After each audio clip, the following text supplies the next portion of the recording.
Hello po mga kababayan, si Dante Maravillas po, Bicolano, Albayano Vlogger.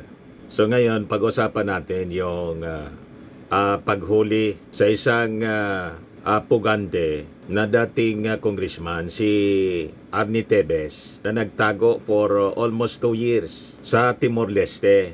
So ito yung sinasabi natin, yung mga lumabag sa batas, ngayon sa panahon ng ating Pangulong Bongbong Marcos. Hindi abang panahon, makakaiwas kayo sa batas at sa kayo mga nangiinsulto palagi sa ating Pangulong Bongbong Marcos na tinatawag siya na weak leader in lame duck president daw. Itawag na ninyo ang gusto ninyong itawag sa ating Pangulong Bongbong Marcos. Pero ang tinatawag ninyong lame duck weak leader president, siya ang nakapagpakulong sa mga pinaka-maimpluwensyang tao dito sa Pilipinas. Una si Pacquiao, si Alice Goo, si Digong mismo mga kababayan na tinatawag nilang strong leader at maisog. O ngayon, nahulog na sa kamay ng ating mga authorities itong si Arnolfo Tevez. Kaya malamang sa malamang, ninenervyos na yung isa pang pugante, si Atty. Harry Roque. You see? Lalo na ngayon mga kababayan, ang sumundo pala kay Tevez, ang isang batikang dating pulis at dating judge, retired judge, the sharpshooter, the former SPO4, Jaime Santiago. Astig din mga kababayan. Lalo pa ngayon, ang bagong PNP chief po, si Astig General, 4-star General na po, Major General pa siya ngayon, Nicolas Torre. Di ba, mga kababayan? Tinginin niyo po, sino yung susunod? Ang dami niyan, mga kababayan. But anyway, unahin muna natin yung naging statement ng ating Pangulong Bongbong Marcos. Tapos, ibigay ko sa inyo yung mga pangyayari kahapon. Pinusasan agad po si Arnie Tevez. Pati yung paa, mga kababayan, nilagyan ng kadena, shackles, pinusasan pati paa.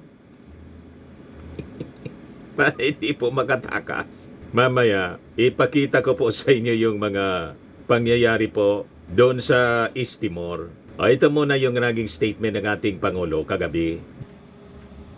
Representative Arnie Tevez is now back in the Philippines. I was first informed of this development by Prime Minister Gusmao during the ASEAN meeting that I just returned from in Kuala Lumpur, that Timor-Leste was ready to send Tevez back to the Philippines. This would not have happened without the assistance of President Horta and Prime Minister Gusmao of Timor-Leste. They have been working very hard to bring this to a conclusion. As we know, the former Congressman Arnie Tevez is facing charges of murder and other crimes related to the ambush killing of the former Governor Digamo. We would like also to assure all our citizens that such lawlessness will not go unpunished. And it is now time for Arnie Tevez to face justice.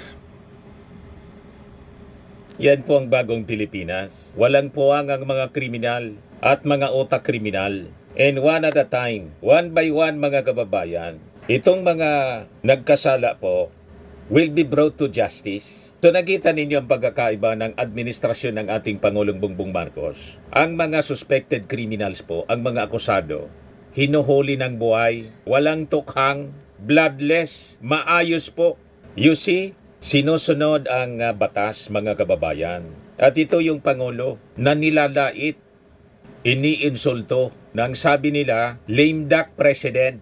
Yan ang mga statement ng mga dilawan, yung mga analysts ng mga dilawan. Pilit na pinoportray nila yung ating Pangulo na weak leader. Weak leader, that is the term used ng mga DDS. Lame duck naman sa mga dilawan. So ito yung sinasabi nilang lame duck and weak leader. Yung pinakang maiimpluwensya na personalities dito po sa ating bansa na nagkasala sa batas. O ito sila ngayon, nakakulong na. Weak leader pa more. Yung ating Pangulo po, hindi lang siya mayabang. Tahimik lang na nagtatrabaho. Tama yung kasabihan. Silent waters Run deep. Sabi sa Tagalog po, ang tubig pag tahimik, asahan mong yan ay malalim. Ang tubig na maingay, asahan mong yan ay mababaw. Yan ang mga DDS. Yan ang mga Duterte po. Yan ang lahat ng mga kalaban sa politika, mga kababayan ng ating Pangulong Bongbong Marcos. Sige lang ang daldal. Kung ano-anong masasamang salita, pangiinsulto, tinatawag na weak leader, kuting, lame duck president. Dahil daw sa nangyaring eleksyon, naging lame duck leader na yung ating Pangulo. O, tingnan ninyo ang weak leader and lame duck. Tapos, sabi ni Atty. Topacio, abogado ni Arnie Tevez, ginawang trophy lang daw, mga kababayan ng ating Pangulo si Arnie Tevez, kasi baksak yung ratings ng ating Pangulo. Anong kinalaman niya ng pagbagsak ng ratings ng ating Pangulo sa kaso ng kliyente mo? Unang-una, lahat yata ng kliyente mo nakakulong na. Si Alice Go, si Pacquiao. Ngayon si Arnie Tevez. You see? Sabi niya, ginamit na naman po yung politika po para idepensa yung kanyang kliyente. Idepensa mo sa husgado. Patunayan mo na hindi mastermind ng pagpatay kay Governor Digamo yung inyong kliyente, si Arnie Tevez. Anong kinalaman dyan ng ating Pangulong Bongbong Marcos sa kaso ng kliyente mo? Yan sabi nito Pasyo rito, napakababa nga ng approval rating ni Pangulong Marcos. Kinakailangan po nila ng trophy. Ano ba yung trophy na yan? Ito yung unang-una, itong pong si Congressman Tevez na ibibida nila na napabalik namin. Bagamat questionable po ang paraan ng pagkabalik. Di questionin mo doon sa husgado. Questionin mo si Gusmao. Kasi kausap ng ating Pangulong Bongbong Marcos, yung leader mismo ng Timor-Leste sa meeting nila doon sa ASEAN. You see, questionin mo doon. Bakit sinurrender? Di ba? At unang-una, sinasabi ninyong bagsak yung ratings ng ating Pangulo. Ang questionably, yung ratings. Kasi yung ating Pangulo, imposible yung ratings na 32% lang sa Pulse Asia, yung trust rating. Tapos si Sara, wala mang ginagawa, 50%. Si Digong nakakulong na 63%. Kaya pala ganoon, inamin mismo noong 2000, panahon ni Erap, na yung mga pasorbi ng Pulse Asia, binabayaran. Bayad. Yan o, Pulse Asia head admits Abintahado paid 620,000 for impeach survey noong 2000, year 2000, panahon ni ERAP, published by Philippine Star, written by Maritzo Villanueva. Professor Felipe Miranda admitted yesterday that a presidential advisor paid his polling firm, Pulse Asia, 620,000 to conduct a controversial opinion survey of Manilans that showed President Estrada's public acceptance rating going up amid his impeachment trial. Ganon sila to Pasyo. Pag binayaran pala, mataas ang ratings. Hindi ako nagsabi niyan. Inadmit mismo ng may-ari ng Pulse Asia. Binayaran sila. Tapos ginagamit mo itong survey, nabagsak yung ating Pangulo, kailangan ng trophy. Ang trophy si Arnie Tevez para makabawi. Huwag kami to Pasyo. Idepensa mo yung iyong tigilan mo yung propaganda sa media. Idepensa mo base sa ebidensya. Sa korte, ipresent mo sa korte na patunayan mo na si Arnie Tevez walang kasalanan, walang kinalaman doon sa pagpatay ni Governor Digamo para makalabas, maakwit. Ganun dapat ang ginagawa mo, hindi yung propaganda ka ng propaganda. Kaya nag-react mga kababayan. Yung asawa ni dating Gobernador Digamo, iniinsulto mo niya yung mga biktima. Sabi ng asawang si Janice Digamo, Congresswoman-elect, yung balo ng biktima. Sabi dito sa balita ng abogado.ph, Negros Oriental Congresswoman-elect Janice Digamo has strongly criticized lawyer Ferdinand Topacio for calling suspended lawmaker Arnolfo Tevez, Arnie Tevez Jr., a political trophy of the Marcos administration, saying the remark trivializes the pain of families affected by the killings allegedly orchestrated by the so-called Tebes terrorist group. Sabi ni Janice Digamo, it is appalling to hear Attorney Topacio continuously refer to Arnie Tevez as a trophy. Let's set the record straight. This is not about politics. This is about justice. Calling Arnie Tevez anya a trophy is a slap in the face to the families of the many innocent people killed. These were not political casualties. They were sons, daughters, husbands, and wives brutally taken from their loved ones. Imagine, nilosob mismo yung bahay mga kababayan ni Governor Digamo. Siyam yung patay. Matindi po yung ginawang assault. Digamo urged Topacio to stop turning every issue into a political drama and instead explain why, according to government prosecutors, at least 2 of the arrested gunmen named Tebes as the alleged mastermind behind her husband killing. That is what the people of Negros Oriental and the entire country deserve answers to. We will not be distracted. We will not be silenced. We will see this true. Sabi po ni Janice Digamo. Yun ang style nila. Tapos, isasabit po yung ating Pangulong Bongbong Marcos sa issue. Laging ganon, parang yung mga Duterte, nililihis ang issue. Imbis sagutin yung mga akusasyon sa kanila, libawa si Digong, ang kaso niya, crimes against humanity. Ang complainant po, mga pribadong victims, families of the private complainants. Final yung kaso, 2017, wala pa sa posisyon yung ating Pangulo. And it was filed in The Hague. Wala man kinalaman doon sa pag-file po. Hindi tumulong yung ating Pangulo. Ang tumulong, mga NGOs, church-based organization, yung Makabayan Black, yung Akbayan, tapos si Trillanes, ang tinuturo yung ating Pangulong Bongbong. Kasi lumabas nagkataon mga kababayan, yung warrant of arrest, sinerve po ng Interpol, panahon ng ating Pangulo. Presidente yung ating Pangulo. Anong kinalaman doon? May obligation tayo sa Interpol. You see? Tinuturo na po, sinisisi yung ating Pangulo kung bakit nakakulong si Digong sa Dahig. Nakakulong si Digong sa Dahig kasi kinasuhan ang mga biktima ng AGK.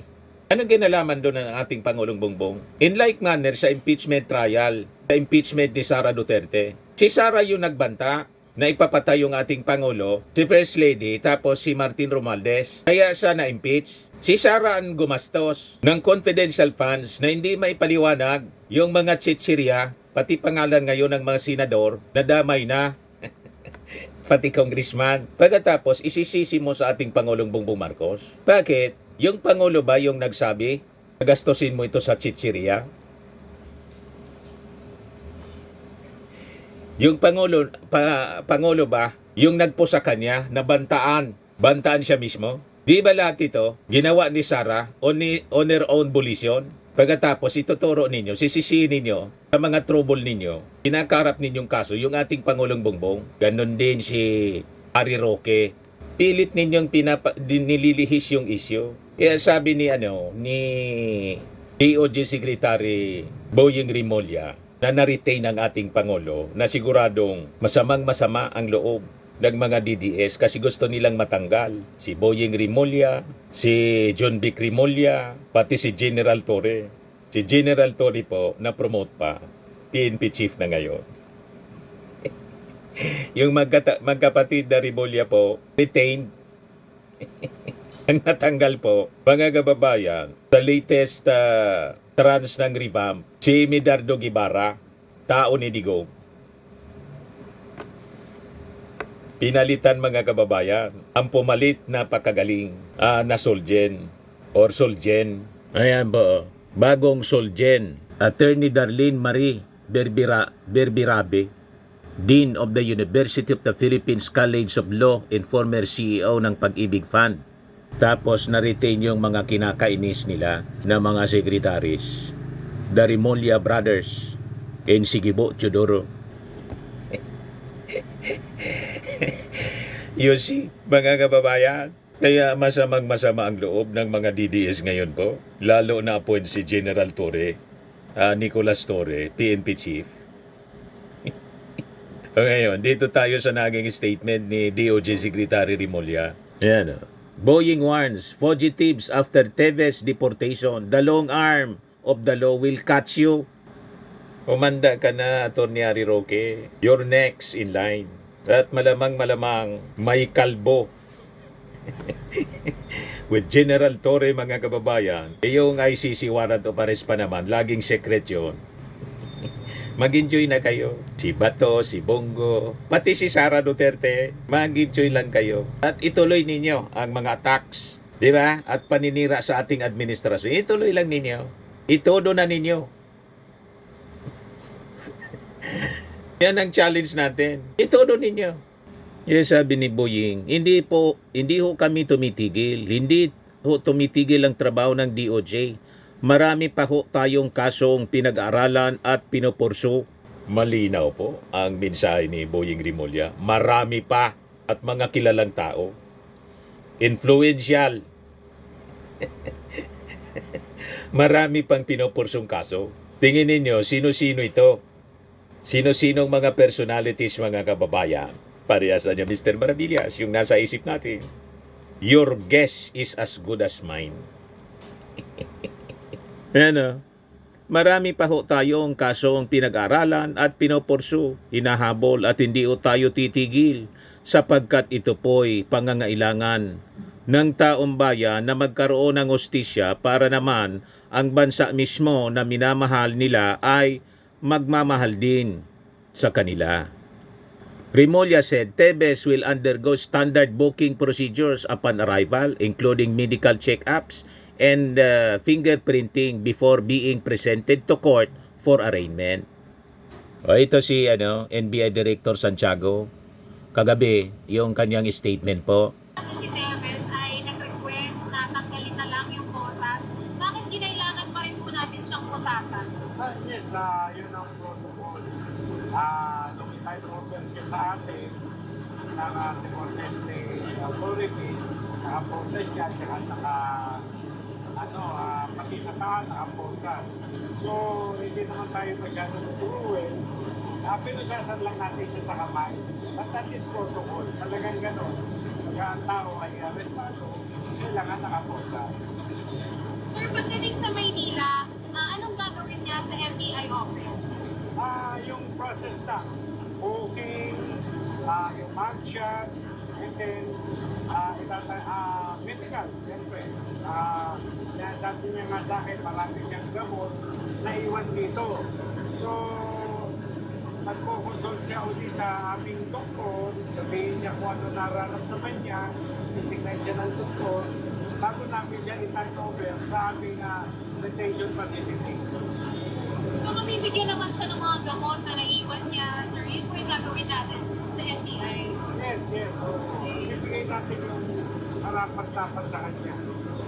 Sir, will we wait for the lawyer na dumating sa FBI office?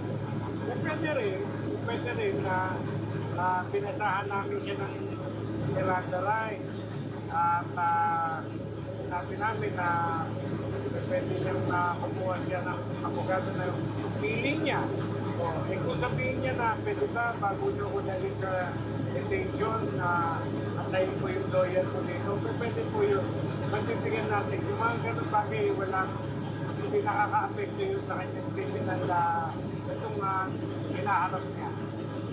Last na po, Director, saan pagdating po sa Maynila, saan siya i-detain?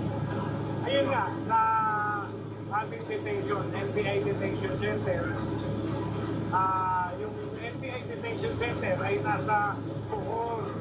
Pinahiram kami ng meeting 14. Sa amin lang yun, sa NBI lang yun. So, kayo na rin ang magpapacilitate para sa mga hearing, para po sa mga trial court? Yes, anytime. Ganun ang gagawin namin. Okay, thank you. O, kita ninyo?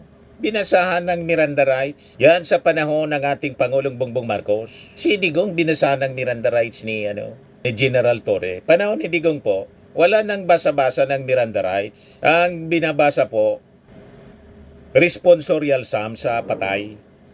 At awiting pang-patay, mga kababayan, ang inaalay yung saan ka man naroroon.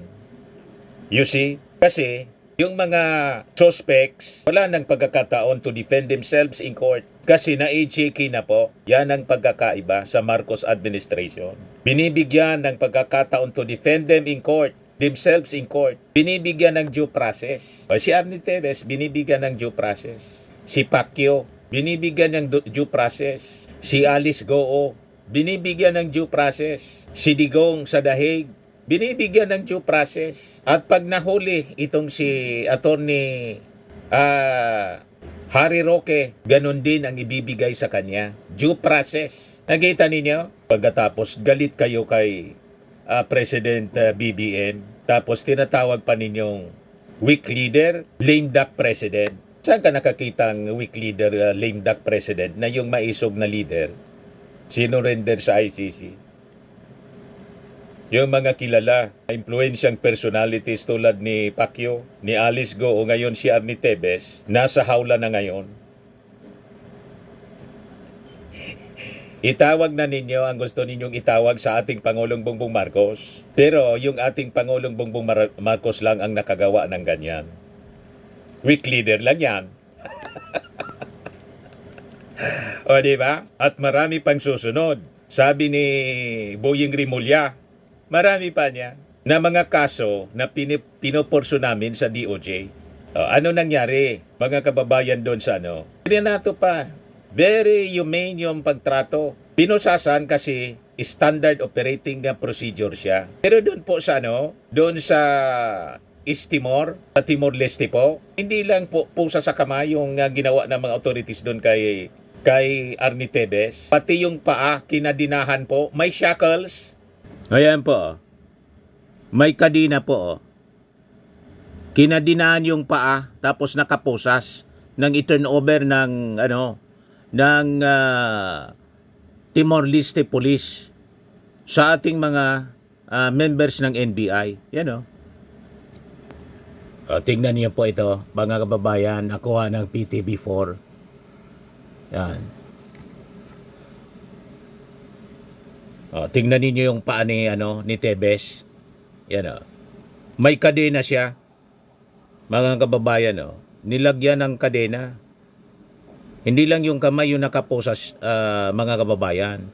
So, ang gumawa niyan yung mga authorities sa Timor-Leste. Yan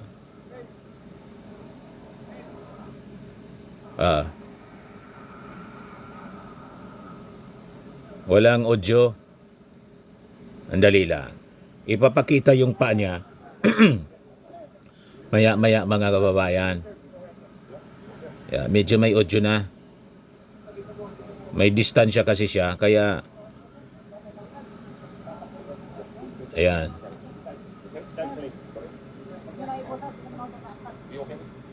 Yung pagsakay sa eroplano, pasakay pa lang siya sa eroplano, ipapakita yung parting paa niya, mga kababayan. Dali. Ulitin natin yon.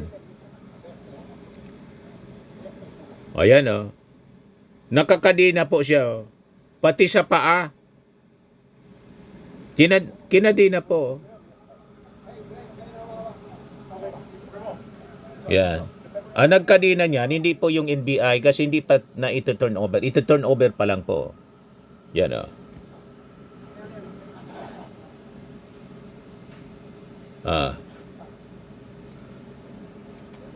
tinanggal na, mga kababayan. Bago tinurn-over, tinanggal na yung pusas. Pero pagsakay sa eroplano, pinusasan uli. Tinanggal na pati yung sa paa siguro. Yan, tinatanggal yung shackles niya sa paa. Pinusasan talaga po. Para hindi makatakas, baka tumakas o mangagaw ng armas. Kaya yan po, mas maigpit pala sa kanila. Hindi man yan ginagawa dito sa atin. Na pati yung paa, pinupusasan. Usually, normally, mga kababayan, ang pinupusasan, yung kamay lang po. Yan, sumakay na po sa Philippine Air Force siya. Yan Philippine Air Force. So kasama yung mga reporters ng PTV, Government Television. Yan, dyan na po, sa upuan, nang makaupo na, binasahan na siya ng Miranda rights. Ito yung pagbasa sa kanya ng Miranda rights ng taga DOJ, NBI. Yan o. Ginoong Arnolfo Tevez Jr., kayo po yun, Ito sir. si Tebes. You are under arrest by virtue of the warrant of arrest issued by Manila Court on September 2023 for 10 counts of murder, 12 counts of frustrated murder, 4 counts of attempted murder. In addition to that, in 2024, a warrant of arrest was also issued against you by the Dumaguete Court for murder, for illegal possession of explosives, for illegal possession of firearms, and for the Terrorism Financing Prevention and Suppression Act. Ginoong Arnolfo Tevez Jr., kayo po ay may karapatan malaman ng iyong karapatan. At ito po ang mga sumusunod. Kayo ay may karapatan tumahimik. Ano man ang sasabihin mo ay maaaring gamitin sa iyo o laban sa iyo sa hukuman. Kayo ay may karapatan kumuha at pumili ng abogado. Kung wala ho kayong kakayanan kumuha ng abogado, bibigyan ho kayo ng ating gobyerno. Naiintindihan niyo po ba yung mga karapatan na yun? Sir. Thank you po. O ito nakikipag-argumento pa siya sa taga NBI na wag na daw siya lagyan ng posas. Huwag nyo na laging yung sutahan. Ay, sa kamay, huwag na sir. Hindi naman katakas. Hindi, protocol sir, protocol. Nag-insist po yung NBI, si Director Santiago. Protokolan niya ito. Huwag nyo na ako lagyan. May usap na ako, huwag na. Sir, protocol lang po. Protokolan niya ito. Opo, pabaliktad. Ah,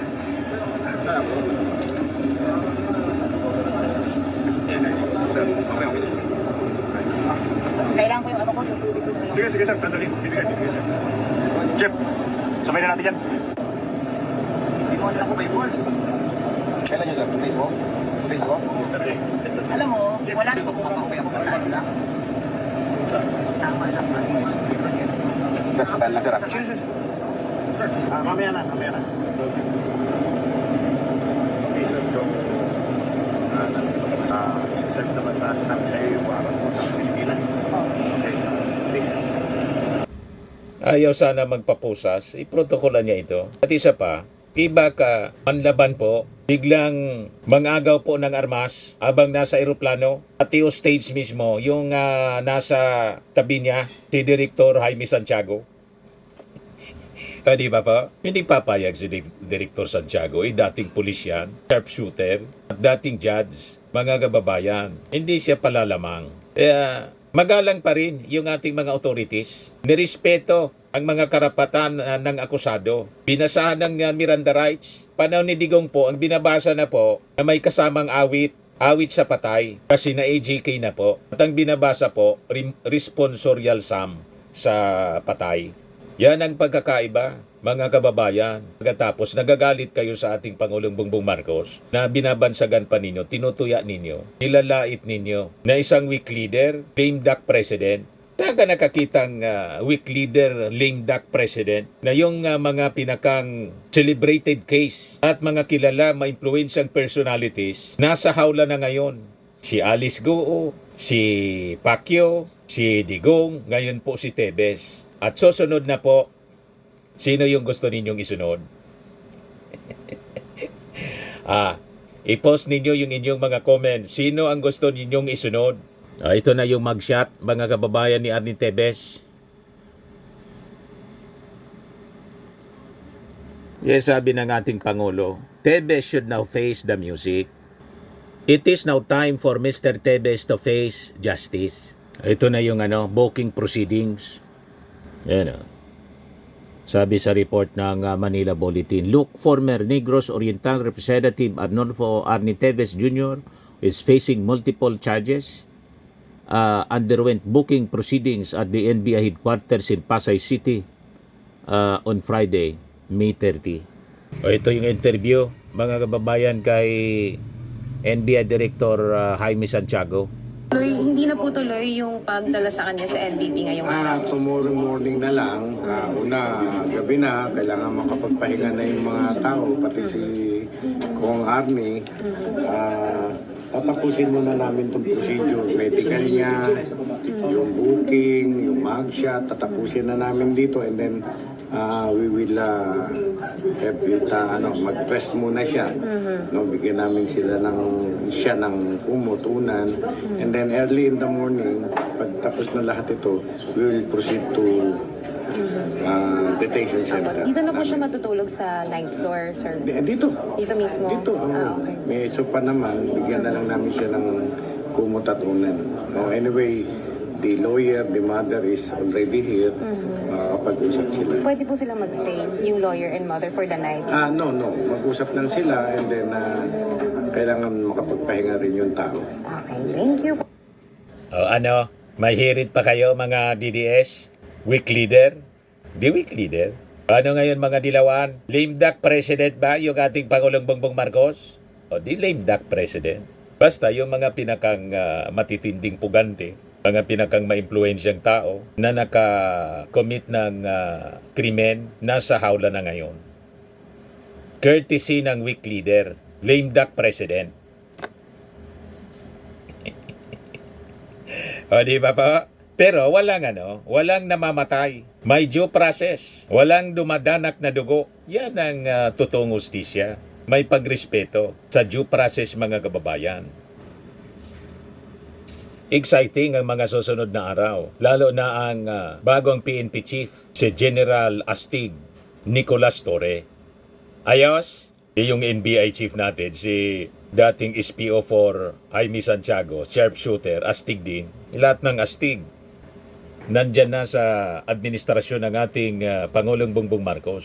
Tapos yung mga inutil po, lalo sa mga sekretaris na mga dati pang tao ni Digong, pati yung mga sa GOCCs, pinaresign na po. Courtesy resignation. At itong ating programa, mga kababayan, atid sa inyo nitong ating mga sponsors. Fairmax Framing and Lifting Cream. Pinapay po sa mga pulses in affected area. Mainam po ito sa mga pains at paninigas ng mga kaso-kasuan. Ito sa mukha naman yung application, anti-aging, Automax po siya. Ito ay Glow 60, mga kababayan. Whitening po siya. Made in South Korea. Ito naman po, Ningxia Red Mix Fruit Drink. Gawa po siya sa goji berry. May anti-cancer properties po siya. At sa mga nagana po ng malinis and spacious fitness gym, pumunta lang po kayo sa aming Colossal Fitness Gym. May Grab car rental din po kami. At bills payment po sa aming office. At saka sa mga mahilig po sa mga imported bags, manood po kayo sa live selling ni Madam Aileen Rosales sa kanyang Aileen Closet po. Pati mga shoes, ito yung kanya po. Ito yung kanyang page. Kita ninyo, napakagandang mga online selling po siya. Si Madam Aileen Rosales. Cellphone number niya po, 773-798-7816.